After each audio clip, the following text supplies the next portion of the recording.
காஞ்சி மகா சுவாமிகள் அருளிய தெய்வத்தின் குரல் பாகம் 6 பகுதி 103 காமமும் அனுக்கிரகமாகுமா. 5வது ஸ்லோகத்தில் முதல் பாதியில் அம்பாளை பூஜை பண்ணித்தான் மகாவிஷ்ணு திவ்ய மோகனமான மோகினி ஸ்வரூபம் பெற்று பரமசிவனின் திருட மனசையும் கலக்கி தன்னிடம் பிரேமை கொள்ளும்படி பண்ணினார் என்று சொல்லியிருக்கிறது. அமிர்த மதன காலத்தில் பகவான் விஷ்ணு மோகினி ரூபம் எடுத்து அசுரர்களை மயக்கி அவர்களுக்கு அமிர்தம் போடாமலே தன்னுடைய ரூப லாவண்யத்திலும் பேச்சு சாமர்த்தியத்திலும் மயக்கி இருக்கும்படி தேவர்களுக்கு மட்டுமே அமிர்தத்தை போட்டார் என்ற கதை தெரிந்திருக்கலாம். அப்புறம் மோகினியிடம் பரமேஸ்வரனை மோகித்து கல்யாணம் பண்ணி கொண்டார். அப்போது மோகினிக்கு பிறந்த குழந்தைதான் ஐயப்ப சாஸ்தா என்று ஒரு கதை சொல்வதுண்டு.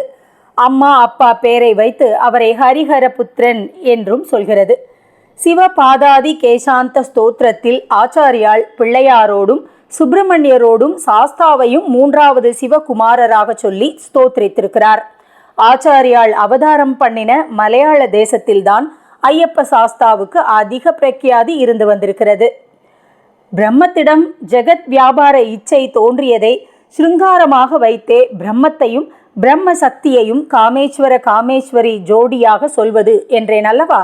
மகாவிஷ்ணு மோகினியாக பரமேஸ்வரனை சிருங்காரத்தில் ஈடுபடுத்தியது அம்பாள் ஆராதனையின் பலன்தான் என்று இங்கே சொல்வதால் நம் ஸ்தோத்திரத்திற்கு பாத்திரமான மூர்த்தி காமேஸ்வரியாகவே இருக்கலாம் என்று க்ளூ கிடைக்கிறது. வர அபயஹஸ்தங்கள் இல்லாத மூர்த்தி என்று மேல் ஸ்லோகத்தில் சொன்னது இதற்கு பக்கபலம் கொடுக்கிறது. ஸ்லோகத்தின் பின்பாதி நம் ஊகம் சரிதான் என்று உறுதிப்படுத்துகிறது. அதில் என்ன சொல்லியிருக்கிறது என்றால், மன்மதனும் உன்னை நமஸ்கரித்து உன் அனுகிரகத்தை சம்பாதித்துத்தான் ரதியின் கண்கள் மொய்க்கும்படியான, அதாவது அவள் கண்ணுக்கு மாத்திரம் தெரிகிற ரூபத்தை பெற்று ஜிதேந்திரியர்களான முனிவர்கள் உள்பட எல்லார் மனசுக்குள்ளேயும் புகுந்து மோகத்தை உண்டு பண்ணுகிறான் என்று சொல்லியிருக்கிறது. ஈஸ்வரன் பஸ்மம் பண்ணிய மன்மதனை மறுபடி உயிர்ப்பித்து பழையபடி பதவியில் அமர்த்தியது காமேஸ்வரியின் காரியமே. ஆகையால் இது நம் ஊகத்தை உறுதிப்படுத்த பெரிய பக்கபலமாய் இருக்கிறது. காமாதி தோஷங்கள் போகத்தான் நாம் பக்தி பண்ண வேண்டும். அப்படி இருக்கும்போது பக்திக்கு லட்சியமான தெய்வமே ஞானமூர்த்தியான ஈஸ்வரன் காமத்தில் விழுவதற்கும் முனிவர்களும் அப்படி மோகிப்பதற்கும் சக்தி கொடுத்ததாக சொல்லி ஸ்தோத்திரம் பண்ணினால் ஆச்சாரியால் பேரில் சொல்கிற உசந்த ஸ்துதியாச்சே, அதில் குற்றம் கண்டுபிடிக்கலாமா என்று தயக்கமாக இருந்தாலும் அப்படியும் கேள்வி கிளம்பத்தானே செய்கிறது. பிரபஞ்ச தோற்றம் போனால்தான் ஞானம். ஆனால் இங்கேயோ பிரபஞ்ச சிருஷ்டி அம்பாளால்தான் என்று ஸ்தோத்திரம். காமம் போனால்தான் ஞானம். இங்கேயோ காமனுக்கே பவர் கொடுத்தவளாக்கும் என்று அம்பாளுக்கு ஸ்தோத்திரம். இப்படி இருக்கலாமா? இப்படித்தான் என்றால் காமமே அனுக்கிரகமா என்று உள்ளே கொஞ்சம் குடையத்தானே செய்கிறது. இப்படி கேட்டால் எதிரெதிர் சக்திகள் இருக்க வேண்டும். முட்டிக்கொண்டு மோதிக்கொண்டு மண்டையை உடைத்து கொள்ள வேண்டும். அந்த எதிரியை போராடி ஜெயிக்க வேண்டும். உள்ள சண்டையும் கெட்ட சக்திகளோடு போட்டே அப்புறம் ஜெயக்கொடி நாட்ட வேண்டும். அதுதான் பெருமை, அதில்தான் ரசம். எதிர்ப்பே இல்லை, அது பாட்டுக்கு எல்லாம் ஸ்மூத்தாக போய்கொண்டிருப்பது என்றால் நல்ல ஸ்திதியில் இருக்கிற நல்லதும் கூட தெரியாமல் ஒரே போராகத்தான் ஆகும். நிழல் அருமை வெயில் இருந்தால்தான் தெரியும் என்கிறோம் அல்லவா. எதிரெதிர் சக்திகளின் பரஸ்பர சிண்டுபிடியானது முடிவில் நல்லது ஜெயிப்பதற்கே என்று காட்டத்தான் தன் பாட்டில் இருந்து கொண்டிருந்த பிரம்மத்திற்குள் பிரபஞ்சமும் காமாதிகளும் வந்தது. பிரம்மத்தின் காமத்தினால் பிரபஞ்ச சிருஷ்டி ஏற்பட்டது. அப்புறம் ஜீவ பிரபஞ்சம் வளர்ந்து கொண்டே போவதற்காக ஒவ்வொரு ஜீவனுக்கும் காமம் என்று வைத்தது. நல்லது கெட்டது என்று எதிரெதிர் சக்திகள் என்பதில் ஒரு பெரிய விசித்திரம் என்னவென்றால், நல்லதிலேயே கெட்ட அம்சமும் இருக்கும், கெட்டதில் நல்ல அம்சமும் இருக்கும். அதுகளை சூக்ஷ்மமாக புரிந்து கொண்டு போராடுவதில்தான் பிரபஞ்ச நாடக ரசம் பூர்ணமாகிறது. காமம் குரோதம் தப்பு என்பது ஜெனரலைஸ்டு ஸ்டேட்மெண்ட். உள்ளே புகுந்து பார்த்தால் அவற்றிலேயும் நல்லது உண்டு. நல்ல விஷயங்களில் காமம் வேண்டும், கெட்ட விஷயங்களிடம் குரோதம் வேண்டும். அப்போது அவை தப்பில்லை, அவசியமானவையே என்று ஆகிவிடுகிறது. இதே மாதிரி இன்னொரு பக்கம் நல்லதாக தெரிகிறவற்றுக்குள்ளும் கெட்டது ஒளிந்து கொண்டிருக்கும். எல்லாவற்றுக்கும் மேலே 2 வசந்த விஷயங்கள். சுவாமி கருணை பண்ணுவது என்று ஒன்று, ஆசாமி அவரிடம் அப்படியே சரணாகதி பண்ணிவிடுவது என்று ஒன்று. இந்த இரண்டும் சிருஷ்டி இருந்தால்தான், அந்த சிருஷ்டியிலே கெட்டவைகளும் இருந்து அவற்றோடு போராட வேண்டியிருந்தால்தான் சாத்தியம். அவர் சைடில் அவர் பண்ணும் ஹையஸ்ட் கருணைதான் நம் சைடில் நாம் பண்ணக்கூடிய ஹையஸ்ட் சரணாகதி தான். சிரித்து கொள்கிறார் சரணர்கள். இந்த இடத்திலும் நம்மால் ஒன்றும் பண்ண முடியாதென்று கிடப்பதுதான் நாம் பண்ணக்கூடிய சிகரமான காரியம். பண்ணி பார்த்தால் அந்த நிறைவே பதில் சொல்லும். இப்படி இரண்டு, சிருஷ்டி இல்லாவிட்டாலோ சிருஷ்டி இருந்தும் ஜீவர்களை காமாதிகள் பிடுங்கி எடுத்து குஸ்திக்கு வராவிட்டாலோ கருணை காட்ட அம்பாளுக்கு ஏது ஆப்பர்ச்சுனிட்டி? ஒரு திண்டாட்டமும் இல்லை என்று அவளும் திருப்தர்களாக ஸ்வஸ்தமாக இருந்துவிட்டால் கருணையை யார் கேர் பண்ண போகிறார்கள்? எதிர் சக்திகளோடு போராட முடிகிற மட்டும் போராடி அப்புறம் நம் சக்தியால் ஜெயிக்க முடியாது என்று புரிந்து கொண்டு நீதான் என்று கிடக்கும்போதுதான் சரணாகதி என்ற பேரின்பம் கிடைக்கும். அப்போதுதான் அவளும் ரட்சணைக்கு ஓடோடி வருவதில் கருணைக்கு முழு ஸ்கோப்பும் கிடைத்து அவளுக்கும் பேரின்பம் கிடைக்கும். அந்த ரட்சணை காரியமாகிற போது அந்த சைடின் கருணையும் இந்த சைடின் சரணாகதியும் சைடு எல்லாம் எடுபட்டு போய் ஒரே பேரின்ப பிரவாகமாக சங்கமமாகி நிற்கும். ஜெயக்கொடி பறக்கும். ஜீவன் ஜெயித்தானா அம்பாள் ஜெயித்து கொடுத்தாளா என்ற ஆராய்ச்சிகளுக்கே இடமில்லாமல் அப்போது இவனே அவளாக இருப்பான். லட்சம் கோடி பேர் கெட்டதிலேயே போய் கெட்டு போய் வீணாக போனாலும் பரவாயில்லை.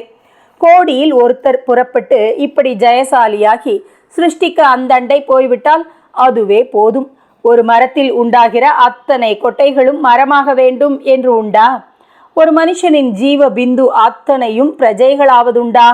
அப்படி ஜீவலோகத்தில் கோடியில் ஒருத்தர் பூர்ணத்துவம் பெற்றாலும் போதும்தான். அதிலேயே சிருஷ்டியின் பர்பஸ் பூர்த்தியானதாகத்தான் அம்பாள் நினைக்கிறாள். வீணாய் போனவர்கள் எல்லாரும் கூட நிரந்தரமான வீணானவர்கள் இல்லை.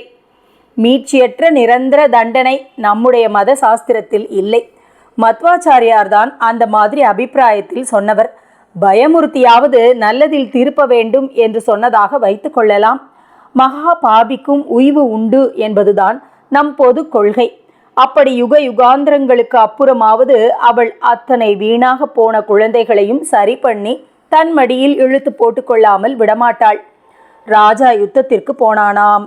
ஒரு சாதாரண பிரஜையை ஏதோ முக்கிய காரியமாக அங்கே தன் கேம்பில் வந்து பார்க்க சொன்னானாம்.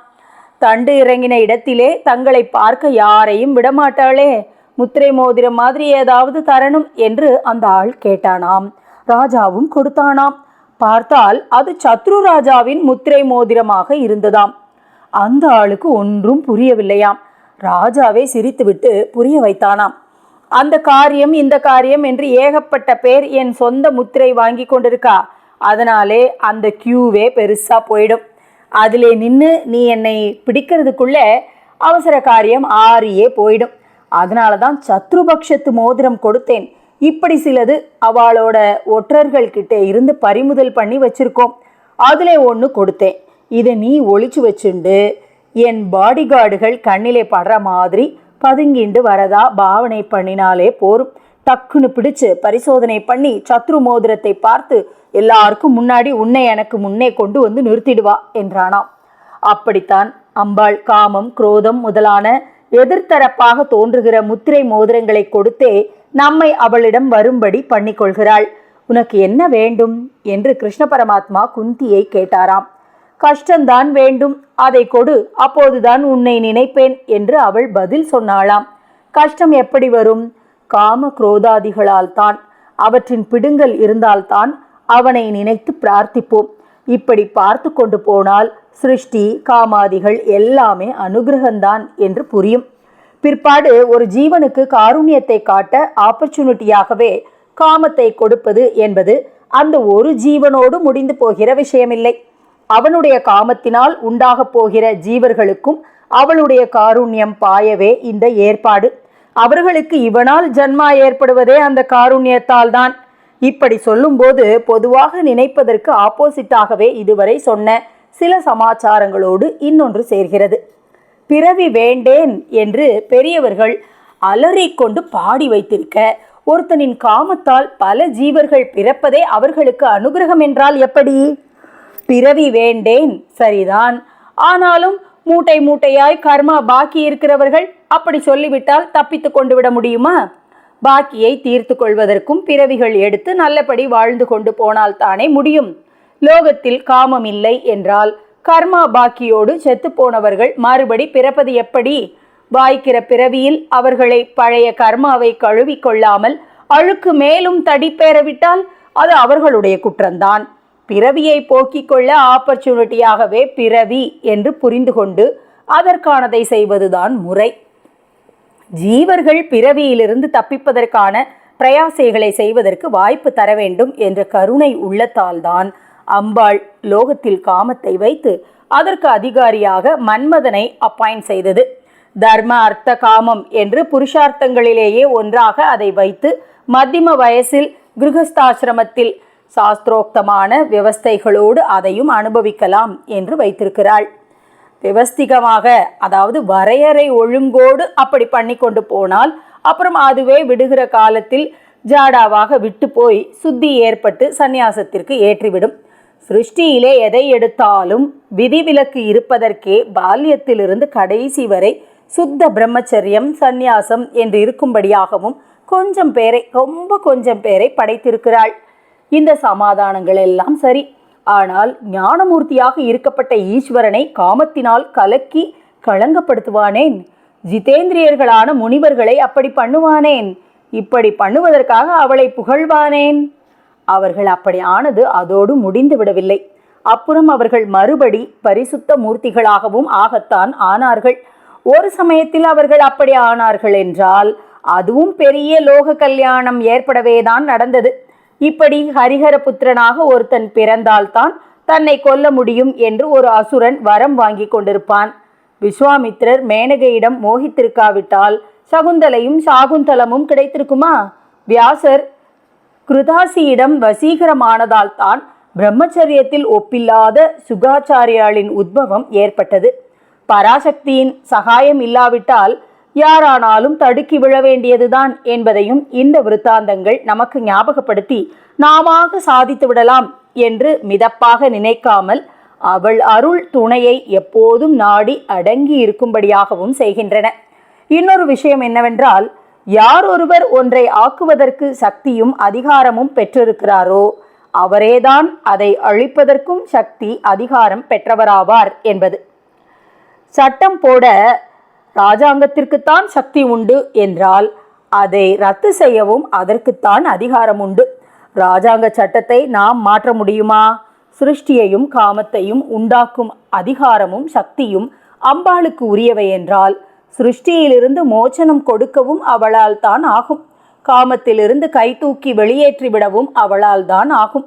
காமனை அதிகாரியாக வைத்து அவள் முனிவர்களையும் மோகிக்க பண்ணுகிறாள் என்னும் போதே அதற்கு மறுபக்கமாக ஒரு காசு இருந்தால் அதில் நமக்கு தெரிகிற பக்கமாக என்று மற்றொன்று இருக்கிறதோடு தெரியாததாக ரிவர்ஸ் என்று இன்னொரு பக்கம் இருக்கிற மாதிரி முனிவர்களையும் அவள் மன்மத அதிகாரியை கொண்டு மயக்க பண்ணுகிறாள் என்கிற அப்வர்ஸுக்கு ரிவர்ஸாக அதே மன்மதனிடம் இவர்களிடம் உன் கைவரிசையை காட்டாமல் ஓடிப்போ என்று அவள் சில ஜீவர்களை உத்தேசித்து சொன்னால் அவன் அவர்களை களங்கப்படுத்தாமல் ஓட வேண்டியதுதான் என்றும் ஏற்படுகிறது.